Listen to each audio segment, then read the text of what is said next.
ଛନ୍ତି ସାଙ୍ଗମାନେ ଝିଅ ଯେତେବେଳେ ବାହା ହୋଇଯାଏ ନା ସାଙ୍ଗମାନେ ଝିଅ ପାଖରେ ଥାଉ କିମ୍ବା ଦୂରରେ ଥାଉ ସିଏ ତାର ବାପ ଘରକୁ ଯିବା ପାଇଁ ସ୍ୱାମୀ ଏବଂ ଶାଶୁ ଶ୍ୱଶୁରଙ୍କ ଠାରୁ ଅନୁମତି ନେଇକି ଯାଇଥାଏ। ଏଇଟା ମୁଁ ଠିକ୍ କହିଲାନି ମୋତେ କମେଣ୍ଟ ମାଧ୍ୟମରେ ନିଶ୍ଚିତ ରୂପେ ଜଣେଇବେ।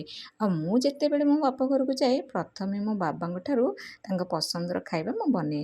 ତ ମୋ ବାବା ବେଶୀ ତେଲ ମସଲା ଖାଆନ୍ତିନି, ସେଥିପାଇଁ ମୁଁ ତାଙ୍କ ପସନ୍ଦର ଆଜି ଗୋଟେ ବହୁତ ବଢ଼ିଆ ଭଜା ବନେଇଛି ଯେଉଁଟାକି ସମସ୍ତେ ଖାଇପାରିବେ। ତ ଏଇଠି ଦେଖନ୍ତୁ ତେଲ କଞ୍ଚା ଲଙ୍କା ଜିରା ସୋରିଷ ସବୁ ଦେଇଦେଲି। ଏଇଟା ସବୁ ଫୁଟି ସାରିଲା ପରେ ତାପରେ ଏଇଠି ମୁଁ ପିଆଜ ଦେଇଦେଲି। ପିଆଜକୁ ଟିକେ ଭାଜି ସାରିଲା ପରେ ଏଇଠି କାଙ୍କଡ଼ ବିନ୍ସ ଆଳୁକୁ ଦେଇଦେଲି ଆଉ ଏହାକୁ ଭଲ ଭାବରେ ମିକ୍ସ କରିଦେଲି। ମିକ୍ସ କଲା ପରେ ଏଇଠି ହଳଦୀ ହାଫ୍ ଟେବୁଲ୍ ସ୍ପୁନ୍ ଲୁଣ ଟେଷ୍ଟ ହିସାବରେ ଦେଇଦେଲି। ଦେଇକି ଏହାକୁ ଭଲ ଭାବରେ ମିକ୍ସ କରିକି ଏହାକୁ ଲୋ ଫ୍ଲେମ୍ରେ ଏହାକୁ ଘୋଡ଼େଇକି ମୁଁ ପ୍ରାୟ 15ରୁ 20 ମିନିଟ୍ ପର୍ଯ୍ୟନ୍ତ ବସେଇଥିଲି। ଆଉ ଭଜା ମୋର ପ୍ରସ୍ତୁତ ହେଇଗଲା। ବାବା ରୁଟି ସହିତ ଭଜା ଖାଉଥିଲେ। ଆଉ ମୁଁ ତାଙ୍କୁ କେମିତି ହେଇଛି ବୋଲି ପଚାରିଲା ବେଳକୁ ବାବା ବହୁତ ବଢ଼ିଆ ହେଇଛି ଝିଅ ବୋଲି କହିଥିଲେ।